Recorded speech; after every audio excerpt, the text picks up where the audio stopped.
नमस्कार दोस्तों, मैं विपुल कुमार मिश्रा आप तमाम दर्शकों का हार्दिक अभिनंदन करता हूं। आप लगातार बने रहें हमारे साथ एनएनएम न्यूज में। मैं आज फिलहाल आ चुका हूं बौसी प्रखंड अंतर्गत सरवा पंचायत के बमगरिया गांव में, जहां पर हमें एक बूढ़े दादा मिले और उनकी समस्या को देखा जो बहुत ही दयनीय है। और यह सब बैठा जब मैं कह रहा हूं तो शायद मेरी रूह कांप रही है, और शायद आप लोग भी अगर सुनेंगे तो कहीं ना कहीं आप लोगों का भी रोंगटा खड़ा हो जाएगा कि ऐसा भयावह स्थिति हमारे समाज में क्यों होती है। और इस तरह का समस्या एक गरीब परिवार में हो जाना अभी के लिए कितना उस परिवार के लिए क्या गुजरता होगा, थोड़ा कल्पना करके देखें। तो इस बारे में क्या समस्या है, इसी बारे में हम आज आप लोगों से बातचीत करना चाहता हूं। और इसलिए उनके घर तक मैं आया हूं अभी शाम में कि इनके साथ समस्या क्या है और कैसे आखिर ये जो कहा जाता है कि शिक्षा, स्वास्थ्य, जो हमारी मूलभूत आवश्यकताएं हैं, पानी, ये इंसान को जरूरी है। और हमें स्वास्थ्य के क्षेत्र में कितने पीछे हैं, और ये हमारा परिवार यानी कि अपना सोना, जमीन सारा बेच कर भी इलाज करा देते हैं, तब पर भी वह अपने परिवार को या फिर चाहे बच्चे को नहीं बचा पाते हैं। और इन्हीं के शिकार कई लोग होते जा रहे हैं। और फिलहाल हमारे पास जो व्यक्ति हैं उनके साथ भी कहीं ना कहीं ऐसा ही समस्या है कि एक ओर गरीबी की मार, दूसरी ओर बीमारी की मार। तो ये बीमारी की मार क्या है, तो मैं आप लोगों के सामने कहने जा रहा हूँ। आप थोड़ा सा कैमरामैन से आग्रह है कि आप दिखाएं कि हमारे साथ जो ये व्यक्ति बैठे हैं, इनका नाम किशन यादव हुआ, जो कि बांका जिला के बौसी प्रखंड अंतर्गत सरवा पंचायत के बंगमरिया गांव निवासी हैं। और इनके पिताजी का नाम श्री यादव है। इनके साथ समस्या ये है कि इनके साथ ये क्या हुआ कि इनके दांत में कुछ तकलीफ हुई, तो इन्होंने जाकर सर्वप्रथम गोड्डा में किसी डॉक्टर के पास दिखाए, दांत उखड़वाने के लिए गए कि हमें दांत उखाड़ना है। तो डॉक्टर साहब ने मना कर दिया कि हम आपका दांत नहीं उखाड़ सकते हैं, क्योंकि वह फूला हुआ था या उनको जो भी समस्या हुआ हो। तो ये फिर चले, इनको कहीं ना कहीं संतुष्टि नहीं मिला, तो ये पुनः ये गोड्डा का चिट्ठा छोड़कर पुनः चले गए कहाँ। तो वहाँ से भी अगर इनको नहीं हुआ तो इनके आसपास समाज के लोगों ने इन्हें जानकारी दी कि बिहार के पटना में महावीर कैंसर संस्थान है। तो ये वहाँ तक गए और इनका ये जो लक्षण पता चला, 1 तारीख 10वां महीना, जो पहला ये गोड्डा गए हैं, 1 तारीख 10वां महीना 2024 में गए थे। और उस दिन से ये अब तक पर डे इलाज करा रहे हैं। और इस 3 अस्पताल तो खैर आपके चिट्ठाई के सामने है, बाकी ना जाने कितने चिकित्सकों से इन्होंने सलाह ली, और इनको अब तक ना तो कोई सुधार हो पाया है और ना ही इनका कोई अभी तक बीमारी का हल निकल पाया है। और उसका सबसे बड़ी समस्या यही है, कहीं ना कहीं ये गरीब हैं, लाचार हैं, क्योंकि इनकी गरीबी ये बीमारी को ठीक करने में बहुत ही अहम भूमिका निभा रही है, अगर आप समझें तो। क्योंकि ये जो है महावीर कैंसर संस्थान पटना जाते हैं, पटना में अपना देख पा रहे हैं कि इलाज भी कराए हैं, इनके पास सारा पेपर भी है, डॉक्टर साहब सारा जी पेपर भी देख पा रहे होंगे। सभी मीडिया बंधु से लोगों से आप देखिए, साफ लिखा हुआ है महावीर कैंसर संस्थान।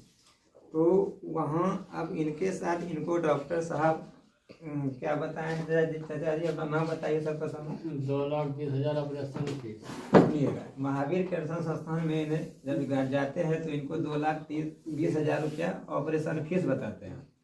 और उसके बाद 3 महीना रहने के लिए कहता है। 3 महीना वहीं रहना है। तो 3 महीना जो वहाँ रहना है वो खर्च अस्पताल की तरफ से या फिर आपको अपने घर से करना? अपना घर से। अगर आपके साथ जो परिवार, एक आदमी, एक लोग रहेंगे, 2 लोग रहेंगे, वो सब आपको अपना खर्च, बेड का रूम अलग के रहेगा। 3 महीने। 3 महीना। तो अच्छा, तो ये बीमारी जो है आपको हुआ तो आयुष्मान कार्ड आपके पास है या नहीं? नहीं है। जब आप बोलते हैं राशन कार्ड है तो आयुष्मान कार्ड क्यों नहीं है? राशन कार्ड नया बने हैं लेकिन आयुष्मान कार्ड का नाम लिस्ट में नाम नहीं है, इसलिए आयुष्मान कार्ड नहीं बना है। जी सरकार, और जो भी प्रखंड विकास पदाधिकारी और जो भी प्रखंड के अधिकारी हैं, जिला के अधिकारी हैं, उनसे विनम्र निवेदन है इनका आयुष्मान कार्ड सर्वप्रथम बनाएं, क्योंकि अगर इनका आयुष्मान कार्ड बन जाता है तो वह कहीं ना कहीं इनके लिए एक जो है ईश्वर के समान है। अगर 5 लाख रुपए तक का उसमें मुफ्त इलाज की सुविधा है और इनका अगर इलाज हो जाता है तो ये सरकार के एक बहुत बड़ी उपलब्धि होगी और इनके लिए तो ना जाने और इनके परिवार के लिए कितनी खुशी की बात होगी। इसलिए जिले के सभी पदाधिकारी से अनुरोध है इनका आयुष्मान कार्ड जल्द से जल्द बना दें, क्योंकि बेचारे को इलाज के लिए 2,20,000 रुपये ऑपरेशन की ज़रूरत है और वहाँ आयुष्मान कार्ड मांगा जा रहा है। और दूसरा समस्या ये है सरकार की, आपके बहुत सारे लोगों के साथ ये समस्या है कि राशन कार्ड में नाम है मगर आयुष्मान कार्ड नहीं है, तो इसलिए इनका आयुष्मान कार्ड भी जल्द से जल्द बनाने की कृपा की जाए। बाकी जब आप इस बीमारी से हुए तो कहीं अपने जो सांसद होते हैं, विधायक होते हैं, उनसे कुछ मदद की गुहार ये सब लगा है? उनसे कुछ पता है? नहीं पता है। नहीं पता है। चलिए, तो कम से कम माननीय सांसद महोदय जी और माननीय विधायिका कटोरिया, आप लोगों को NNM की तरफ से, मैं इनके तरफ से इस घड़ी में आपको कहना चाहता हूं कि आप इनके घर तक आएं, इनकी समस्या को देखें और इनको जहां तक हो सके, अगर सांसद निधि से कुछ लाभ मिल पाता हो, विधायक निधि से कुछ लाभ मिल पाता हो, तो इनको दिलाकर किसी न किसी तरह इनका इलाज कराया जाए, ताकि इनका इलाज हो सके और यह एक फिर स्वस्थ जीवन जी सकें। क्योंकि आप प्रतिनिधि भी कहीं ना कहीं अगर स्वास्थ्य के क्षेत्र में ध्यान दिए होते तो आज ये सुविधा नहीं होता का झेलना नहीं पड़ता, और अगर आयुष्मान कार्ड सही से बना होता है तो आज इनका आयुष्मान कार्ड रहता और ये 5 लाख रुपए तक का इलाज मुफ्त करा पाते। और इनके गुनाहगार कौन हैं? आखिर इनका नहीं बना, आप सोचने वाली बात है। आप कह रहे हैं इनका राशन कार्ड है और इनके राशन कार्ड में नाम रहने के बावजूद इनका आयुष्मान कार्ड नहीं बनना, ये किनकी जवाबदेही है? किनकी गलती से इनका ये कार्ड नहीं बना? उन साहबों से मेरा सवाल है, क्या साहब आपने आखिर इनसे कौन सी दुश्मनी वसूल किया है और इनका क्यों नहीं अब तक आयुष्मान कार्ड बनाए हैं? क्योंकि जब ये राशन कार्ड धारी हैं तो इनका आयुष्मान कार्ड बनना कहीं ना कहीं उचित है और हक भी है। तो इनका आधार कार्ड नहीं बनने का दोषी जो भी अधिकारी हैं, मैं सरकार के मंत्रियों से, सरकार से और जिले के उच्च अधिकारियों से आग्रह करता हूं कि उन अधिकारियों को कम से कम तो कुछ न कुछ सजा मिलनी चाहिए। जो एक सही लोगों को लाभ मिलना चाहिए वो नहीं मिला और जिसका नतीजा आज ये भोग रहे हैं। अगर इनके पास आयुष्मान कार्ड रहता तो शायद आज ये ऑपरेशन कराकर घर आ गए रहते और कहीं ना कहीं कुछ बेहतर रहते।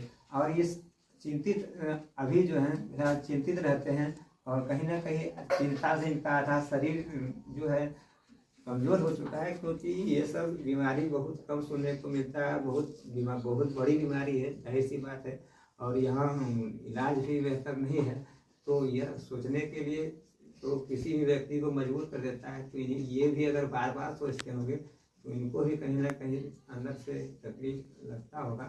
तो इसीलिए मैं आप तमाम अधिकारियों से, सबों लोगों से हाथ जोड़कर विनती करता हूँ और समाज के समाज सेवियों से, बुद्धिजीवियों से, खासकर वैसे लोगों से जो चुनाव के समय सांसद विधायक के साथ साथ आप लोग कहने आते हैं कि आप मतदान करें, पहले मतदान करें, मतदान कीजिए, तो आप लोग भी कहीं ना कहीं आगे आइए और हमारे समाज के लोग भी आगे आए, हमारे ग्रामीण भी आगे आए, मैं भी आगे आता हूँ।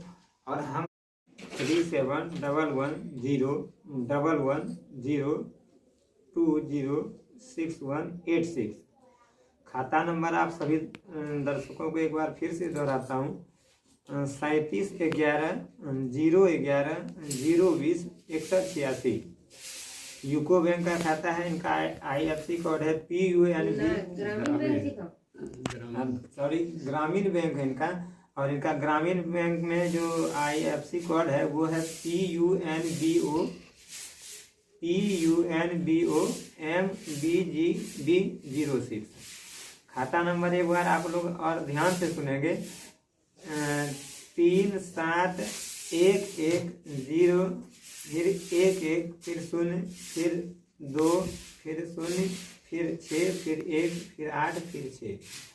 और IFSC कोड फिर से सुनिएगा, PUNBOMBGB06। ये इनका IFSC कोड हुआ खाता संख्या का। और इनका जो खाता संख्या था वो मैं बता ही चुका हूँ। और अगर किसी को दिक्कत हो मेरे कमेंट बॉक्स में बताइएगा, मैं उनको सारा इनका अकाउंट संख्या भी बताऊंगा।